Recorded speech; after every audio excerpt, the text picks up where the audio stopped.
All right, let's jump right in. We're about to explore a moment of crazy political crisis, where one of the most powerful weapons wasn't a sword, wasn't a speech, it was a poem. I mean, it sounds kinda nuts, right?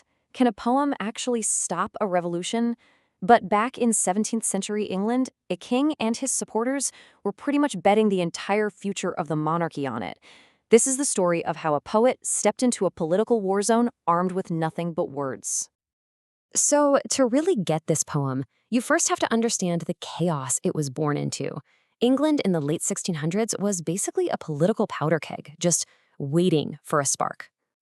And here's that spark. It all kicks off in 1678 with something called the Popish Plot, a totally fabricated story about a Catholic conspiracy to murder the Protestant king, Charles II. Now, the story was fake, but the panic? Oh, the panic was very, very real. This paranoia then fuels the exclusion crisis, a massive political firestorm where Parliament tries to legally exclude the king's own brother, James, who was Catholic, from ever taking the throne. And right at the peak of all this madness, in 1681, John Dryden drops his poem. The whole country was split right down the middle. You had two sides, basically. On one side, you've got the Whigs. They were genuinely terrified a Catholic king would tear Protestant England apart, and they believed Parliament should have the power to stop it. Then on the other side, you had the Tories.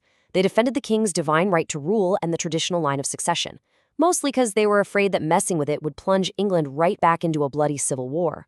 This was the battleground Dryden was about to walk onto. So, with the kingdom on a knife's edge, the king's side, they needed a totally new kind of weapon to win the hearts and minds of the public. And that's when they called in the poet laureate. John Dryden was, the most famous writer of his day. As the official poet laureate, his job was to defend the monarchy. But instead of just writing some boring political pamphlet, he decided to create a work of art, a piece of political satire specifically designed to take apart the king's enemies in the court of public opinion. And how did he do it? With this brilliant literary trick, the political allegory. This is where you tell one story on the surface, but underneath, it's really about something else entirely. It's kind of like a secret code, letting you comment on really sensitive political stuff without, getting yourself thrown in jail. Dryden's plan was nothing short of genius. He took a biblical story that pretty much everyone in Protestant England knew by heart, the story of King David and his handsome, popular, but totally rebellious son Absalom. By just retelling this old, familiar story, he could completely reframe the modern political crisis, putting all the real-life players into these very specific, morally loaded biblical roles. So how does this all work? Well, it's like breaking a code. Once you figure out who each character is supposed to be, the poem's political attack becomes crystal clear. Okay, this right here is the cheat sheet for the entire poem. On the left, you've got the biblical character. On the right, the real guy from 1681. So, the wise and patient King David, that's King Charles II, of course. The popular but rebellious son, Absalom, well, that's the Duke of Monmouth, Charles's illegitimate Protestant son who the Whigs wanted to make king instead. And the really sneaky, treacherous advisor, Achitophel, that's the real-life leader of the Whigs, the Earl of Shaftesbury. Now, this is where Dryden gets really clever with how he portrays Monmouth, or Absalom. He doesn't paint him as some evil monster. No, he's presented as this charming, beloved guy who's fatally ambitious and, crucially, very easily manipulated. He's a tragic figure, a political pawn being used by much more sinister people. This makes the whole argument so much more effective. Because the real venom, the real poison is saved for Achitophel, the Earl of Shaftesbury. By making Absalom a sympathetic pawn, Dryden can paint Achitophel as the true villain of the whole affair. He's the puppet master, a brilliant but incredibly dangerous man, driven by nothing but his own selfish ambition to tear down the state. But look, this poem wasn't just powerful because of what it said. It was absolutely devastating because of how it said it.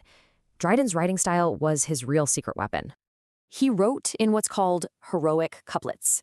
They're basically pairs of rhyming lines with a really neat, balanced rhythm.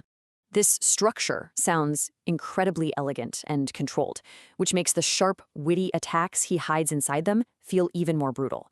It's basically like being insulted in the most beautiful language you've ever heard. This line is a perfect example. Just listen to his description of Achitophel's ambition, resolved to ruin or to rule the state. It's short, it rhymes, it has perfect rhythm, and it's absolutely lethal. In just 8 words, he nails the guy's entire political character as this dangerous all-or-nothing gambler. That's the power we're talking about.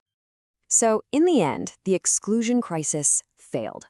King Charles II kept his throne, and the poem was a massive hit. But its importance goes way, way beyond that one political fight. So why are we still talking about this thing? Well, for one, it's a masterclass in the power of a good story. Dryden proved that a well-crafted narrative could shape public opinion way more effectively than 100 angry essays. Second, the themes are just timeless.